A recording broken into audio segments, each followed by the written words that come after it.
Apa kabar Bapak Ibu, sehat? Udah berbuka semuanya? Alhamdulillah. Tapi belum makan ya Pak? Alhamdulillahirabbil alamin bi ni'matil iman wal islam wa tatimmus shalihat. Nahmaduhu wa nasta'inuhu wa nastaghfiruh wa na'udzu billahi min shururi anfusina wa min sayyiati a'malina, man yahdihillahu fala mudhillalah wa man yudlilhu fala hadiyalah. Asyhadu an la ilaha illallah al-malikul haqqul mubin wa asyhadu anna Muhammadan abduhu wa rasuluhu shadiqul wa'dil amin. Allahumma salli wa sallim ala sayyidina wa nabiyina Muhammadin wa ala alihi wa sahbihi ajma'in wa man tabi'ahum bi ihsanin ila middin. Allahumma barik lana fiha warzuqna janaha wa habib ahliha wa habib solihi ahliha ilaina. Allahumma faqihna fid din wa alimna ta'wil. Allahumma barik lana fi Sya'ban wa ballighna Ramadan. Amin ya rabbal alamin. Yang saya muliakan para muallim dan muallimah, para asatiz, ustaz ustazah, orang tua kami, pemuka masyarakat, pengurus masjid, cerdik pandai, encik-encik, tuan-tuan, datuk, datin, cik-cik, tuan dan puan, serta semua yang besar tak dihimbau gelar, kecil tak disebut nama. Semoga kita semua senantiasa dalam rahmat dan kasih sayang Allah Subhanahu wa taala. Alhamdulillah, malam hari ini bersyukur kita kepada Allah atas segala ketetapan Allah. Semoga ketetapan Allah ini menjadi bagian kehidupan kita, senantiasa di atas ketetapan yang baik. Maka siapa seorang yang mengucapkan segala puji bagi Allah, alhamdulillahirabbil alamin, maka ucapan kita ini dibalas Allah dengan ucapan hamiduni abdi, hambaku memujiku. Jika kita memuji Allah, mudah-mudahan Allah puji pula kita di antara hamba-hambanya yang terpuji. Satu di antara hamba-hamba yang terpuji itu, Allah senantiasa tetapkan hamba-hambanya itu dalam kebaikan. Man yuridullahu bi khairan yuwaffaqahu fid din. Siapa yang Allah ingin bertambah kebaikan pada dirinya, pada seseorang, maka ia akan dipahamkan dengan urusan-urusan agama, urusan-urusan din, yaitu urusan mematuhi Allah, untuk taat kepada Allah, tahu hak dan haram, tahu hak dan batil, tahu halal dan haram, tahu betul dan salah. Mudah-mudahan kita di atas jalan yang Allah berikan pujian di antara hamba-hamba terpuji. Amin ya rabbal alamin. Kemudian salawat dan salam kepada baginda Nabi sallallahu alaihi wasallam sebagai bentuk penghormatan dan harapan, penghormatan, kerinduan, harapan terbesar kita di antara hamba-hamba Allah yang ada di muka bumi ini yang tak pernah buat salah. Dan kita berharap kepada Allah Ta'ala atas izin Allah kepada Nabi Muhammad, kita semua ini dapat syafaatnya baginda Nabi sallallahu alaihi wasallam. Allahumma salli ala sayyidina Muhammad wa ala ali sayyidina Muhammad. Assalamu alayka ya Rasulullah. Kita lanjutkan kaji kita. Saya minta maaf Pak, terlambat tadi. Saya udah sampai dari Kuan Sing tu jam ba'da asar lah. Capek betul. Jadi jam 5:30 tu cobalah baring-baring melurus pinggang. Tahu-tahu azan lah. Kata istri saya, abang isi kajian ba'da maghrib atau isya? Kata dia. Habis isya, kata saya bilang. Waktu pikir saya, astagfirullahaladzim, maghrib Pak. Baru cepat mandi langsung bawa anak bujang. Jadi telat saya. Telat apa ya, sampai sini orang dah selesai, tapi bisa jemaah lah sama anak bujang. Karena baru balik dari Kuan Sing, baru pulang safar. Bapak Ibu yang dimuliakan Allah Ta'ala, kalau bagi saya malam ini 17 Sya'ban. Tapi mungkin bagi ibu yang tadi malam ini adalah malam 16 Sya'ban. Yang jelas tetap berada di bulan Sya'ban. Ngaji kita bulan lalu tentang setelah orang-orang yang mengisi waktu-waktunya dalam keadaan iman dan amal soleh, maka itulah orang-orang yang mampu memanfaatkan waktu, kan Pak? Waktu dibagi 3. Masih ingat Bu? Yang lalu adalah wasiat, yang saat ini adalah saat, yang akan datang adalah akhirat. Dan yang beruntung di antara seluruh waktu itu adalah orang yang beriman dan beramal soleh. Kita udah bahas siapa itu beriman dan apa itu amal soleh. Udah kemarin kan? Udah. Malam hari ini kita membahas pula di antara orang-orang yang beriman yang diberi Allah kepahaman dan di antara orang-orang beriman tapi tidak diberi kepahaman. Di antara manusia ini ada yang Allah beri kepahaman, maaf ya, ada yang diberi kepahaman, kemudian ada pula golongan yang tak mau paham. Kita bahas dulu orang yang tak mau paham. Menurut Imam Al-Ghazali di dalam kitabnya menyebutkan bahwa orang yang tak mau paham ni diberi pengetahuan pun tak mau paham, sampai ketidakpahamannya ini bikin rusak. Kalau kita sebut orang yang diberi pengetahuan tapi tidak menghasilkan pemahaman ilmu terhadap pengetahuannya, Pak. Bahasa kasar saya, orang ini dianggap berilmu padahal tidak ulama. Ini dia. Pak, Bu. Ada kelompok yang pertama, orang-orang yang berjalan di atas waktu ini, yang selamat itu hanya orang beriman dan beramal soleh. Kita sudah bahas siapa itu yang beriman. Yang beriman itu adalah yang benar tauhidnya la ilaha illallah. Yang beramal soleh itu yang mengikut Nabi Muhammad SAW. Sehingga iman dan amal soleh itu terpaut pada dua kalimat. Pertama kalimat la ilaha illallah, dan yang amal solehnya kalimat Muhammadur Rasulullah. Sehingga disebut kalimat iman dan kalimat amal.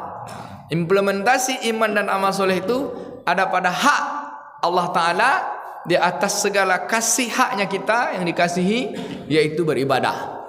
Beribadah itu bentuknya hak Allah Ta'ala.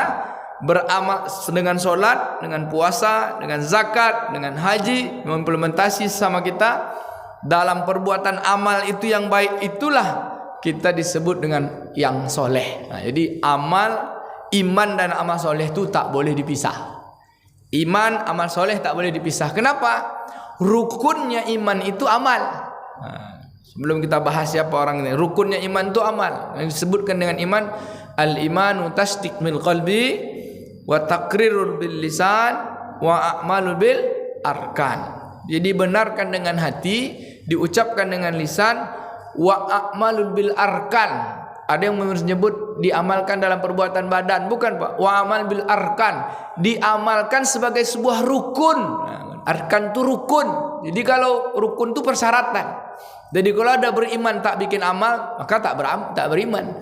Pengakuan dengan hatinya saja tapi tak ada amal badannya sebagai rukun dari iman itu, maka tak bisa disebut iman. Maka iman dan amal soleh itu dia sejalan, tak boleh dipisahkan. Siapa orang beriman beramal soleh itu? Yaitu dia orang-orang yang bertauhidkan kepada Allah Ta'ala dan berbuat baik seperti mana baginda Nabi SAW menapaki jalannya dengan tempuh perjalanan sabar sampai kita bertemu dengan Allah. Baik, untuk menjelaskan itu semua, ternyata Allah Subhanahu wa Ta'ala menetapkan kita di atas muka bumi ini ada dua golongan. Pertama, golongan yang diberi pengetahuan tapi tak mau paham. Satu lagi, orang yang diberi pengetahuan, dia diberi Allah kepahaman. Jadi yang kita bahas dulu, yang golongan pertama ini, yaitu orang diberi pengetahuan tapi tak mau paham-paham. Bahasa kitanya tuh dia sekolah dapat ilmu tapi tidak ulama. Yang satu lagi, dia sekolah dapat ilmu mengantarkan dirinya kepada ulama. Jadi ada dua, satu golongan tidak ulama, yang satu lagi golongan ulama. Sama-sama sekolah tinggi misalnya, sama-sama berilmu, tapi ilmunya tidak mengantarkan kepada sifat sebagai seorang ulama. Kalau lawannya ulama tu apa? Ulama satu berilmu, satu lagi tak berilmu, tapi dia berilmu juga, tapi tidak mengamalkan ilmunya. Kata ulama, kata mak saya, yang satu lagi ulama, yang satu lagi ular dalam semak. Tahu tak? Profesor, doktor, ebleh nama. Profesor, doktor, insinyur, haji, Pulan bin Pulan, LCMA, PhD, Azair, banyak gelarnya. Tapi tak tahu halal dan haram. Tapi tak tahu hak dan batil. Tahu juga dia tu halal dan haram, tapi dibantai aja. Itulah kelompok orang sekolah, tapi sekolahnya tak membuka basirah. tak membuka pengetahuan pada hatinya. Kita bahas dulu yang golongan diberi pengetahuan tapi tak mau paham-paham. Kelompok pertama disebut jahil. Orang jahil. Siapa jahil, Bu? Bahasa Melayu jahil. Ada bapaknya jahil ini namanya Abu Jahal. Bapaknya orang jahal. Jahil itu apa, Pak? Apa? Bodoh. Jahil itu ada juga orang pintar, Pak. Jahil ya. Jadi kelompok orang jahil kelompok orang tak diberi paham pertama ni yaitu jahil, yaitu tak mau tahu. Cuek aja. Dikasih tahu dia pun tak mau tahu. Ini kata ulama ni bodoh. Jadi bodoh gitu. Salah betul tu dia tak peduli. Bukan cuek, Bu, memang tak tahu. Ini betul atau salah? Tak usah lah, betul tak salah bantai aja lah. Itu tapi dia tak tahu memang. Itu kelompok orang jahil. Yang jahil ini ya tak ada ilmu, tak pada pengetahuan. Jadi kelompok pertama ni, istilahnya bahasa Melayu itu bebal. Tahu Pak bebal? Bebal. Mada, kalau mada lain lagi Pak, nakal kan. Bahasa Minang mungkin mada tu nak nangkok daun itu ya Pak. Mada mana utak engkau gitu kan. Mada tu sini nak nyambung. Ya lebihlah kepada jahil. Kalau masa bodoh tu cuek aja ya Pak. Ini lebih parah Pak, dia jahil ni ya. Ngapa tak solat? Aku nak tahu solat tu penting gitu dia Pak. Ngapa tak puasa? Tak tahu puasa tu sebagai satu syariat, tak mau tahu. Jahil. Kelompok gini banyak tak? Banyak Pak. Banyak. Ada orang jahil ni kadang jadi pemimpin pula dia, itu yang payah ni. Ya Pak. Tak tahu dia ngomong, dia tak tahu yang sesuatu tu, yang dia tak tahu tu dia tak tahu.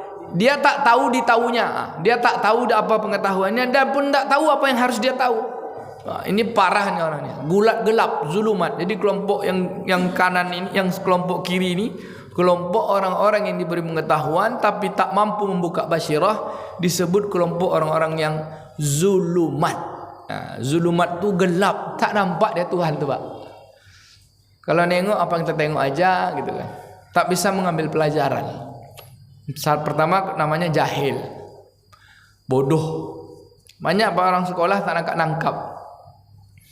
Bahkan dah sampai gelar profesor doktor. Ada gelar doktor, gelarnya doktor. Maaf nih, bila curhat tapi langsung live pula nih ya. Boleh aja lah nak. Orang banyak bergelar doktor Pak, tapi akalnya tidak doktor.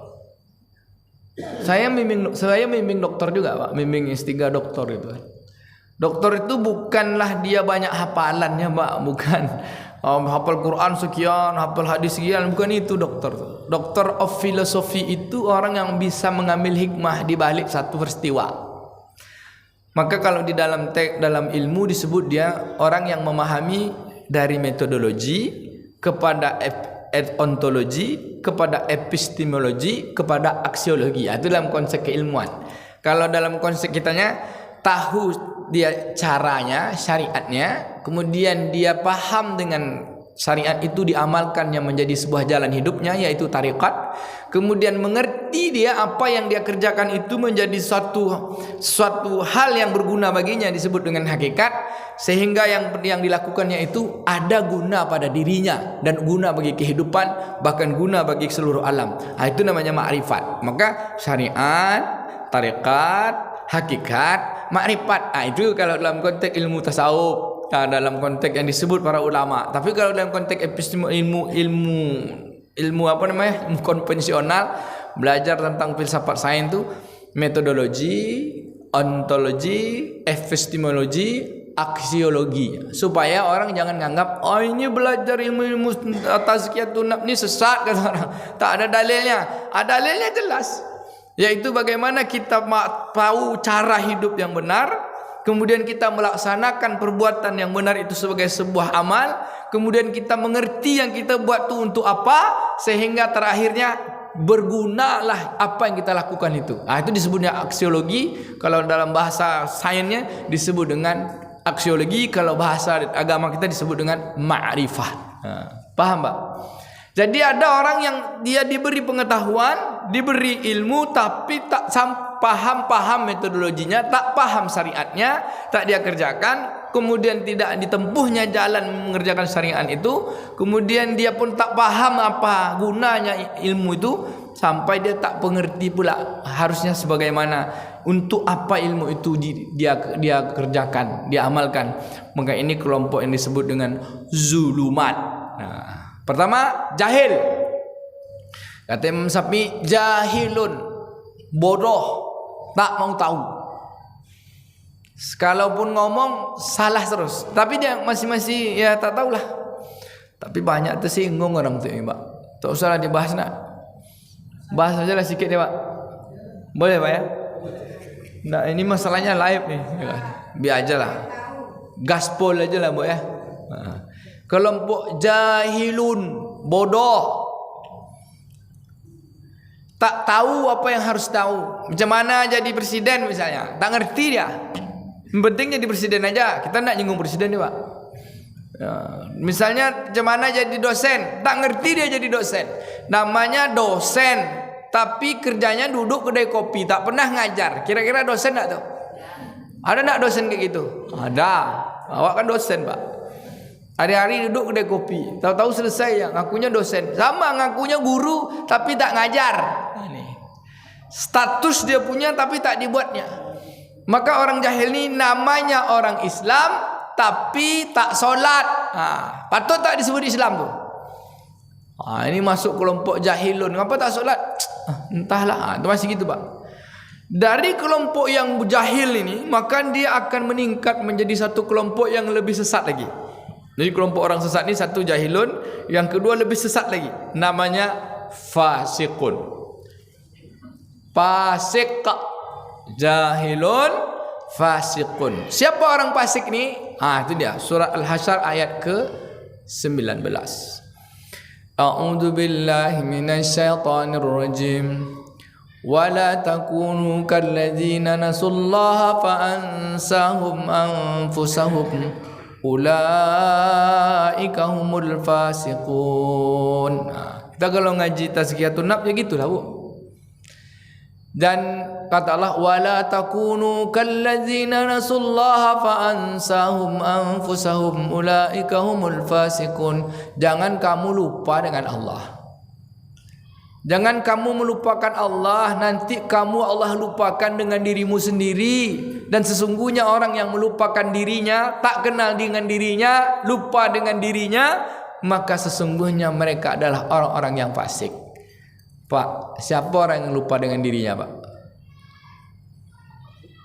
Ya orang fasik. Bapak betul jawabannya. Siapa orang yang lupa dengan dirinya? Orang fasik. Apa contoh orang lupa dengan dirinya? Ini dia. Bu, orang nyangka kita hidup di dunia ini, dunia inilah hidup. Sehingga orang fasik ni Pak, orientasinya hanya dunia aja. Betul atau salah, dia tak peduli. Yang penting keinginannya tercapai. Ini haram, tidak apa-apalah. Haram aja payah, apalagi halal. Itu Pak, gitu tuh Pak. Tak boleh tanda tangan itu tuh. Tak boleh kayak gitu. Tak apa-apalah, bikin aja lah. Yang penting sah-sah aja lah. Tak apa-apa. Yang penting gitu. Banyak tak orang kayak gini Bu. Contoh aja lah gini. Saya pernah dapat kegiatan. Ini langsung live nih. Panggil BPK saya.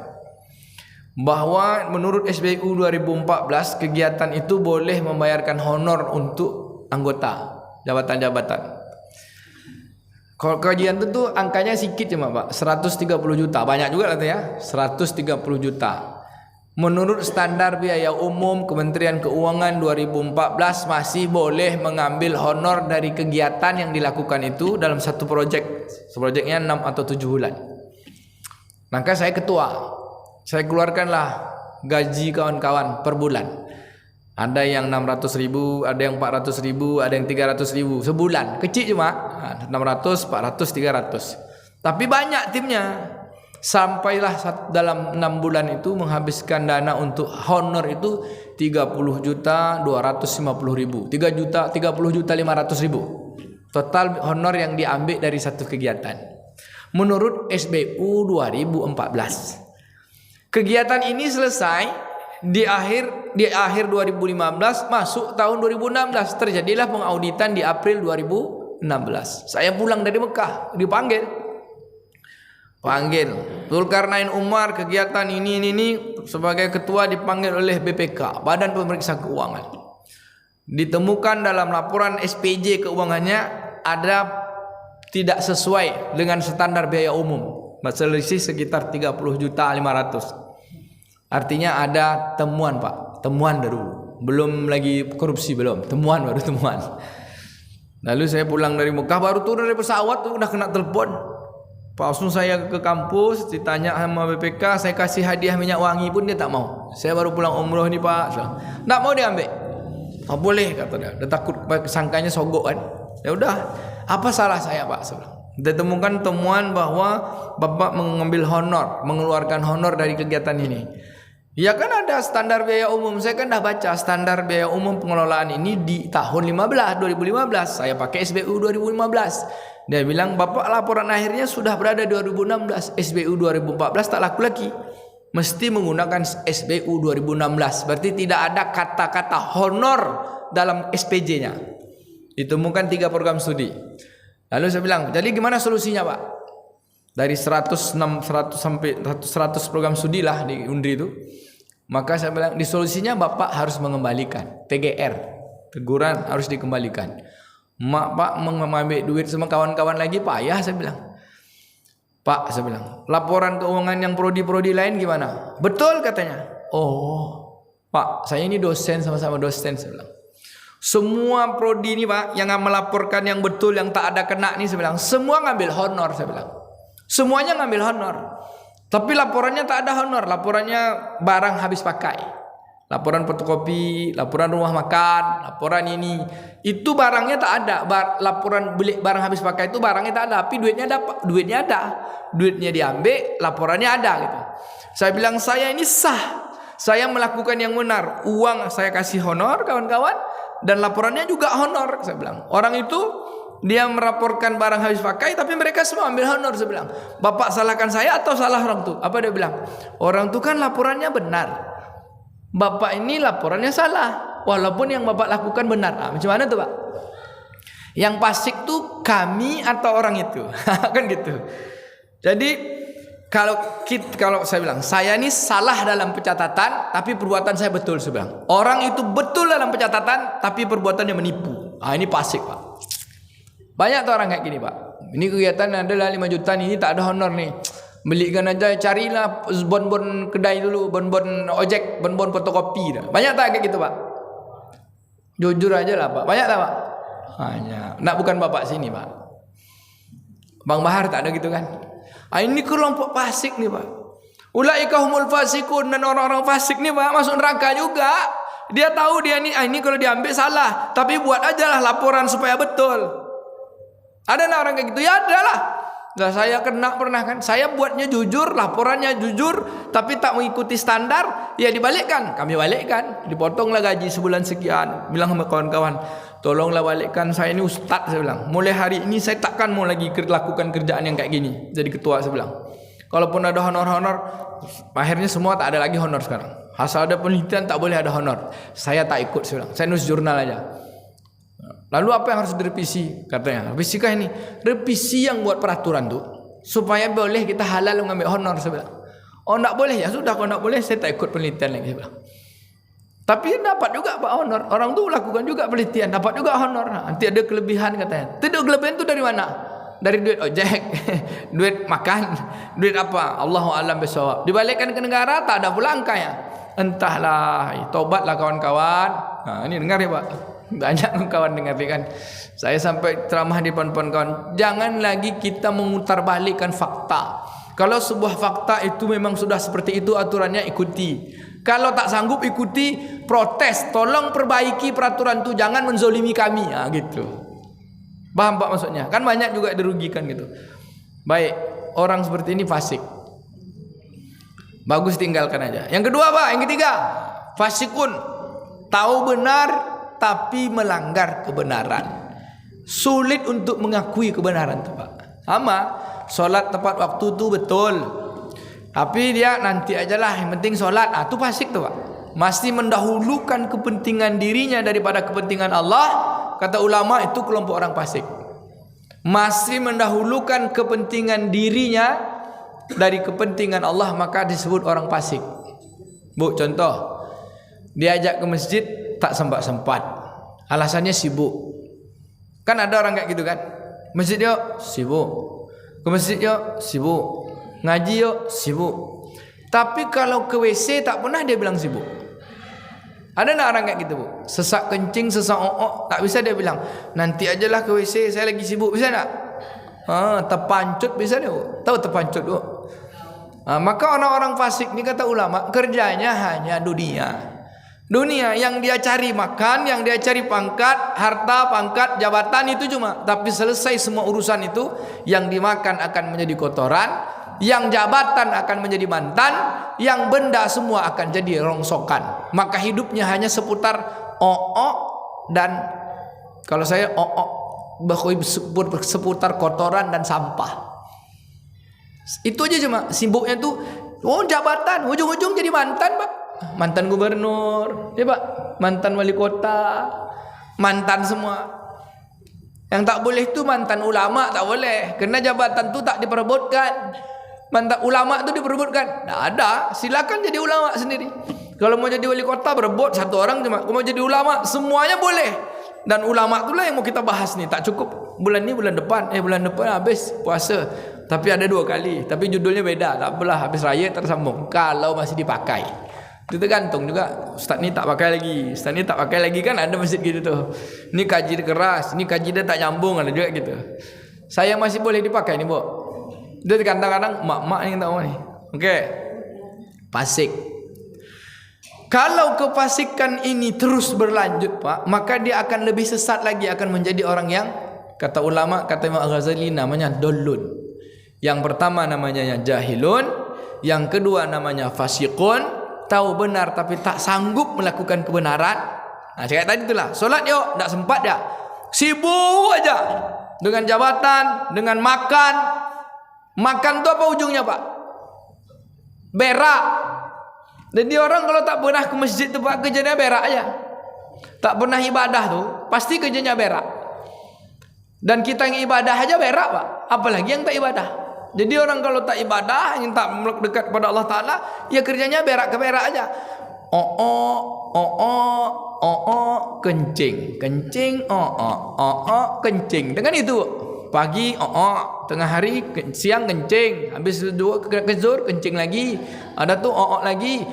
Pokoknya 5-6 kali dia pergi pipis, masuk WC. Tapi masuk masjid tak pernah. Sekali masuk masjid langsung di depan imam. Tak pernah masuk masjid, sekali masuk masjid langsung berada depan imam. Asal dibawa ke masjid sibuk terus. Sibuk rapat lah, sibuk kantor lah, sibuk pasar lah, sibuk inilah, sibuk inilah. Maka sibuknya itu hanya mengurusi perut, pangkat, jabatan, yang kemudian kata ulama itu tidak lebih daripada sampah dan tai. Itu kasar menurut saya tu Pak. Maka orang kalau tak beribadah tu Pak, maaf, panggil aja lah, oi tai, panggil. Karena kita ni memang tai Pak. Mata bertai, hidung bertai, ya Bu. Mulut bertai, perut bertai, kuku bertai. Apa yang tak ada bertai Pak? Maka bersihkan tai itu, ambil uduk, ya kan? Bersihkan semuanya tu. Tai telinga bersihkan, tai kuku semua. Masuk masjid ni kita membersihkan diri dari tai tu Pak. Itu. Apa yang kita bersihkan? Dari nafsu yang selalu memerintah kita untuk mencari tai. Mencari tai dan mencari sampah. Padahal nafsu tu ujung-ujungnya ya sudah habis, tak keruan aja. Baik, yang ketiga dia akan menjadi orang yang sesat. Yang satu bodoh, tak mau tahu. Yang ketiga adalah fasik, dia tahu benar tapi tak sanggup. Yang ketiga akan menjadi orang yang sesat, yaitu punya cara sendiri menurut dia benar, padahal cara itu salah. Dia bikin cara sendiri menurut dia cara itu benar, dan dia tak tahu cara yang benar tu, bahkan dia menolak yang benar. Kata ulama, siapa kelompok ini disebut dengan dolun. Yang satu jahilun, yang kedua fasikun, yang ketiga dollun, orang sesat. Disebutlah dollun itu orang-orang Yahudi, orang-orang Nasrani, orang-orang yang tidak bertauhid kepada Allah. Bu, diduakannya Allah tuh, disekutukannya gitu. Dia buat cara sendiri. Cara hidup tuh kayak gini, tapi cara tuh karangan-karangan manusia. Kita ini kan tak pernah minta hidup, Pak. Bapak pernah minta hidup enggak? Bu, kan selalu saya tanya, kita pernah minta hidup? Enggak. Siapa yang menciptakan kita?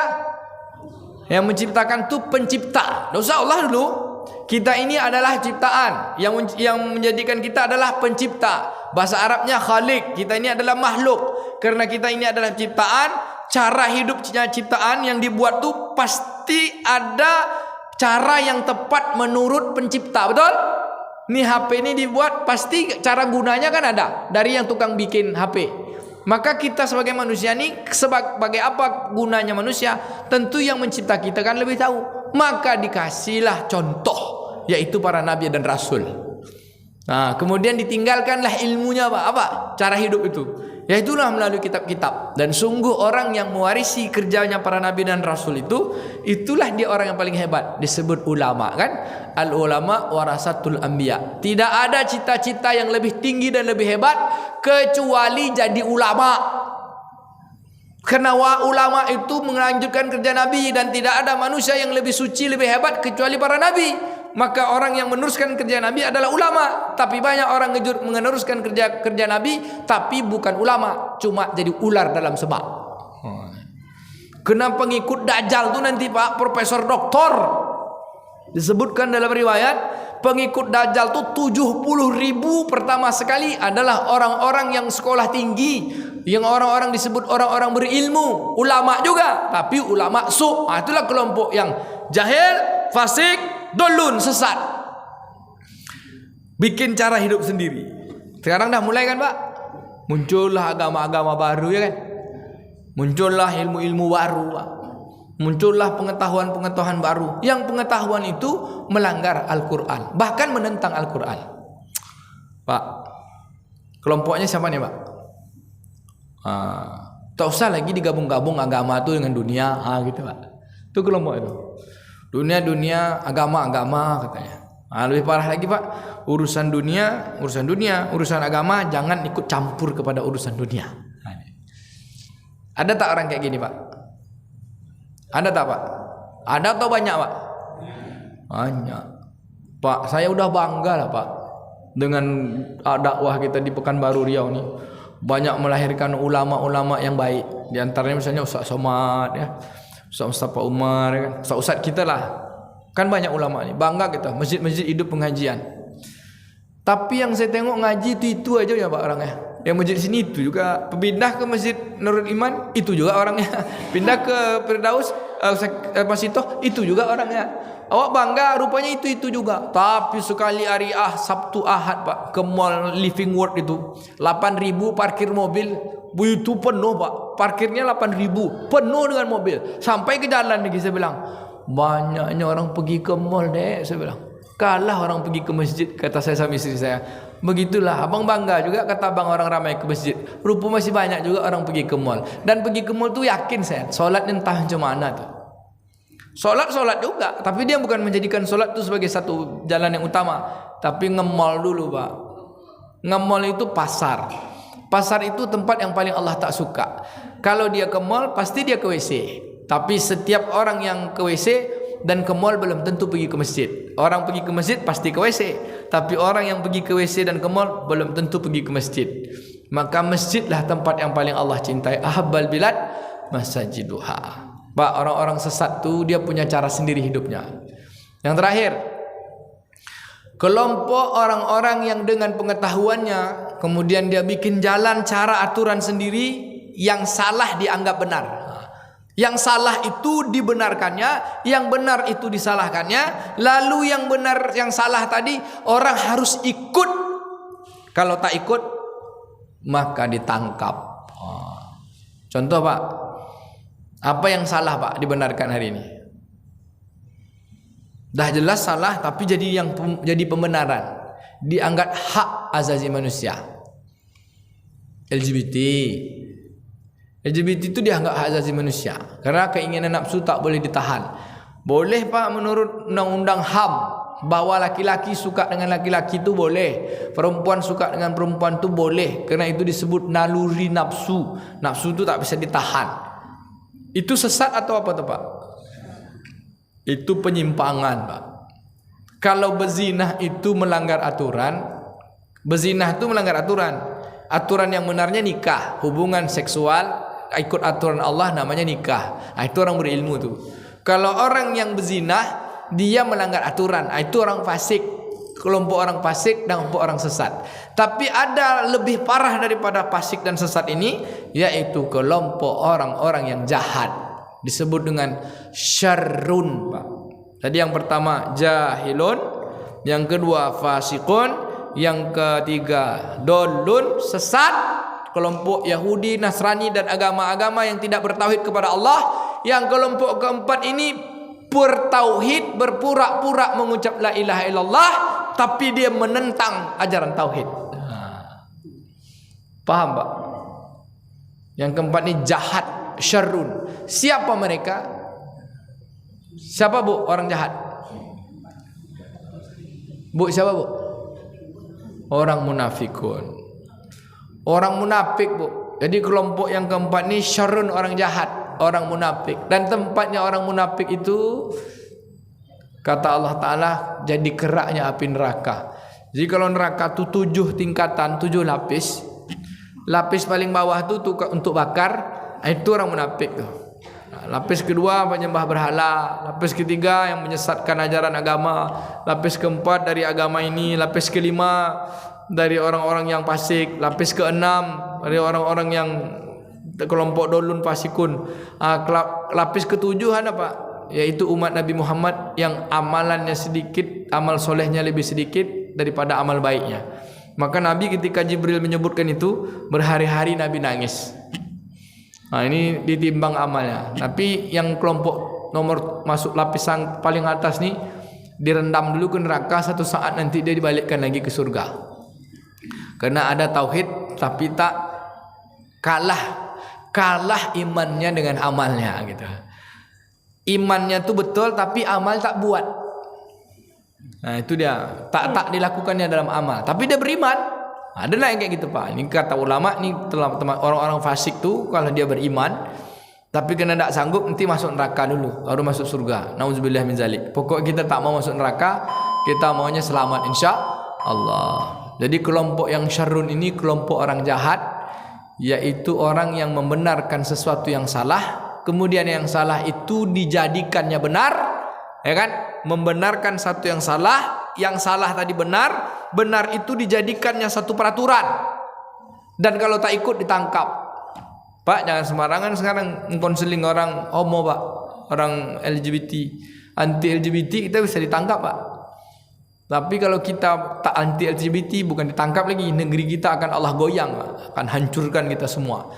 Maka kita lawan sama-sama, perang melawan LGBT. Karena LGBT ini kelompoknya penyimpangan, orang-orang jahat di belakangnya, pendukungnya, orang-orang munafik. Satu lagi, dalam undang-undang misalnya di Komisi 2 kata Pak Samsul Rizal. Ini kata Pak Samsul Rizal nih, orang Komisi 2 P3. Komisi 2 itu kan membidangi pendidikan. Ada di dalam undang-undang pendidikan itu kata-kata yang mau dihapus Pak. Satu kata-kata iman, yang kedua kata-kata takwa, yang ketiga kata-kata madrasah.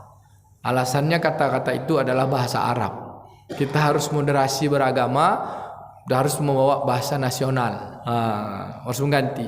Kalau sudah hilang kata iman, takwa dan madrasah, apa lagi yang cocok? Sejatinya itu mau menghilangkan Islam. Na'udzubillah. Untung undang-undang itu belum disahkan, tapi derapnya udah ada. Itu kelompok siapa tuh? Orang yang mengaku beriman kemudian menolak keimanan sebagai jalan hidup ya Pak. Menolak keimanan sebagai jalan hidup. Jalan hidup iman itu Islam. Orangnya Muslim. Maka kalau dia tak Muslim, tak bersedah diri dengan aturan Allah, dia buat aturan sendiri, itu namanya orang-orang munafik. bulan depan atau tahun setelah raya kita lanjutkan kajian kita membahas tentang kelompok orang-orang yang mendapatkan cahaya. Yang satu orang yang gelap, zulumat. Yang kedua adalah orang-orang yang mendapatkan nur. Saya singkat aja, putus. Orang yang dapat nur itu 4. Penjelasannya tahun depan setelah raya. 1 muta'allimin, pembelajar. Yang kedua mu'allimin, orang yang mau menjadi contoh, jadi tauladan. Yang ketiga orang yang faqih, mufaqihudin, yaitu orang yang Allah beri kepahaman dengan hakikatnya. Yang keempat orang yang mu'arrifun, orang yang arif bijaksana. Orang yang bijak inilah nanti kita bahas, Pak. 1, 2, 3. Siapa yang muta'alim, siapa yang mu'alim, siapa yang mufaqih, dan siapa yang mu'arrif. Jadilah satu di antara orang-orang yang dapat cahaya ini. Jadi murid aja terus kita muta'alim, maka kita pun dapat cahaya. InsyaAllah cahaya itulah yang penerang kubur kita, penerang mahsyar kita, penerang titian syirat kita, dan menjadi penerang amal kita ketika ditimbang. Dan insyaAllah masuk surga bersama Nabi tanpa hisab. Kenapa? Dengan cahaya itulah Nabi memberi syafaat kita, insyaAllah. Maka Bapak Ibu hafalkan doa minta cahaya. 1 doa pergi ke masjid, Allahumma ja'alni fi qalbi nur. Hafal dah kan? Wa fi sam'i nur. Udah hafal, Pak? Belum lagi lah. Hai, lah berapa lama kita ngaji ni? Allahumma ja'alni fi qalbi nur. Ikutlah. Wa fi sam'i nur. Wa fi basari nur. Wa an yamini nur. Wa an shimali nur. Wa min fawqi nur. Wa min tahti nur. Allahumma a'tini nur. Ya Allah, jadikanlah aku cahaya. Ya Allah, jadikanlah hatiku cahaya. Berilah hatiku cahaya, penglihatanku cahaya, pendengaranku cahaya, kananku cahaya, kiriku cahaya, depan belakang cahaya, atas bawah cahaya. Ya Allah, jadikan aku cahaya. Bukan sinar, sinar lampu itu bersinar. Cahaya itu apa? Nampak yang terang.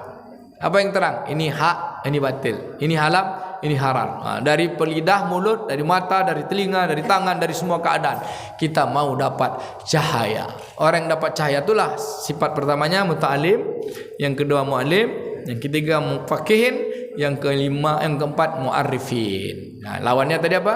Jahilun, fasiqun, dulun, syarrun. Ini kelompok orang yang gelap, tempatnya neraka.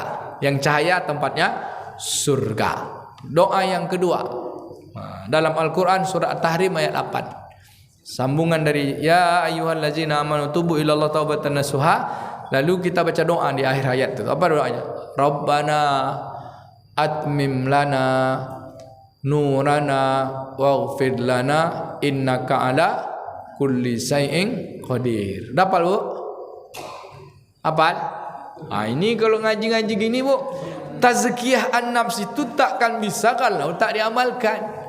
Zikir dan doa itulah salah satu pembersih hati kita. Boleh sama-sama. Rabbana atmim lana nurana waghfir lana zunubana innaka ala kulli syai'in qadir. Ada yang sudah hafal? Ada yang hafal? Bu, hafal, Bu? Minyak wangi. Hafal? Minyak wangi. Gaharu. Ini minyak wangi. Hafal? Bang Bahar hafal lah? Belum. Pak, hafalkanlah. Nanti kita dapat. Saya rencana selesai kajian ni mau saya kasih ijazah sanad kitab. Bapak-bapak ibu saya kopikan. Ini selesai kitab Tazkiyatun Nafs dalam versi ini. Nanti dapat ijazah. Saya buatkan bahasa Arabnya, saya buatkan bahasa Inggrisnya, saya buatkan bahasa Indonesianya. Selesai satu kitab ngaji setahun. Dapat gelar LC, lulusan ceramah Masjid Al-Firdaus. LCM apa? Tapi kalau ditanya yang itu aja belum. Dapat, Bu? Belum. Macam mana mau dapat ijazah? Jadi Bu, buka ya nanti surah At-Tahrim ayat 8. Minta cahaya. Ya Allah, sempurnakan cahaya kami.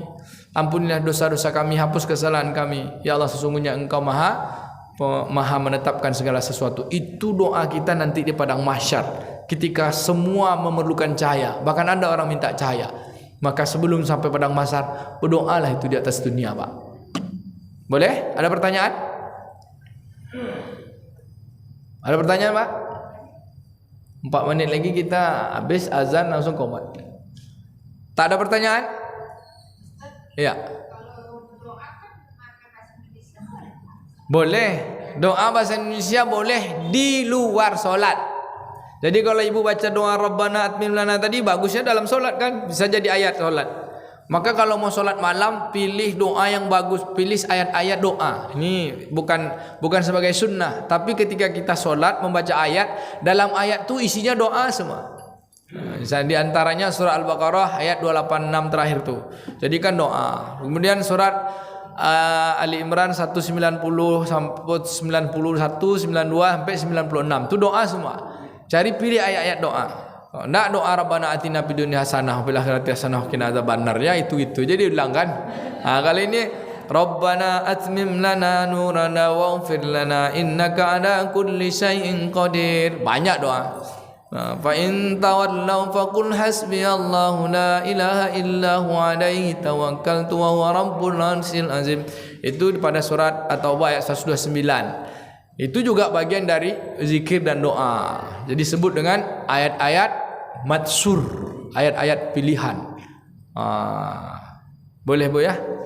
Insyaallah. Tak ada lagi pertanyaan, Pak? Pertanyaan saya, siapa yang hafal minyak wangi? Dah belum? Mau dah lama Pak, belum ya? Rabbana atmim lana, ya Allah sempurnakan nurana, cahaya kami, ampunkan dosa-dosa kami. Karena kita nanti Bu tak bawa apa-apa, tak bawa duit, tak bawa harta, yang kita bawa tu cuma cahaya, dan cahaya tu bisanya dari qalbun salim. Maka yauma la yanfa'u malun wala banun illa man atallah biqalbin salim. Pada hari tak ada guna harta dan anak-anak kecuali hati yang selamat, hati yang bersih, hati yang bercahaya. Cahaya paling terang adalah baginda Nabi Muhammad SAW. Saya tutup dengan siapa orang yang paling terang cahayanya di akhirat. Nah, ini dia. Siapa Bu? Kata Nabi, basyaruhum, beri kabar gembira kepada mereka. Siapa? Orang-orang yang berjalan pada kegelapan malam, yaitu yang pergi menuju bersolat isya berjamaah dan solat subuh berjamaah. Sungguh pada mereka akan terang, paling terang cahayanya di akhirat, paling terang cahayanya. Kenapa? Karena orang munafik, inna asqalan alal munafiqina salatal isya wa salatal fajar. Sungguh solat yang paling berat bagi orang munafik adalah solat isya dan solat subuh. Kalaulah kalian tahu pahala solat isya dan subuh itu, kebaikannya, ganjarannya, pasti kalian akan merangkak untuk datang memenuhi panggilan solat subuh itu. Kalau dalam matanya, kalaulah kalian tahu padilah keutamaan solat subuh, isya dan subuh berjamaah itu, pasti kalian akan datang walaupun dengan cara merangkak. Pak. Kenapa Pak? Karena di situ cahaya yang paling terang, supaya kita bisa jadi muta'allimin. Apa lagi Pak? Muallimin, faqihin dan mu'arrifin. Tapi penjelasannya belum. Tadi kita baru golongan orang-orang yang gelap. Semoga kita tidak termasuk orang yang gelap. Amin ya rabbal alamin. Subhanakallahumma wa bihamdika asyhadu an la ilaha illa anta nastaghfiruka wa natubu ilaik. Rabbana atmim lana nurana waghfir lana dzunubana innaka ala kulli syai'in qadir. Allahumma barik lana fi sya'ban wa ballighna ramadan. Rabbana atina fid dunya hasanah wa fil akhirati hasanah wa qina azabannar. Wa sallallahu ala nabiyyina Muhammadin wa ala alihi washabbihi ajma'in. Walhamdulillahirabbil alamin. Karena mau nyambut puasa juga, bulan ini tak boleh ada hati kita ni bermusuh dengan orang. Bukan bulan ini aja, setiap saat. Saya mohon maaf kepada ayah bunda semua salah dan silap saya, karena saya banyak bercakap, banyak salah dan hilaf. Itu dari nafsu saya, yang benar semua datang dari Allah. Bapak Ibu maafkan saya tak? Apalagi ni sekarang berlebih waktunya kan? Minta maaf saya, tapi Allah Ta'ala maha melihat. Untuk solat isya ni, kepentingan ilmu insyaAllah tak ada masalah. Penting kita solatnya berjamaah. Wassalamualaikum warahmatullahi wabarakatuh.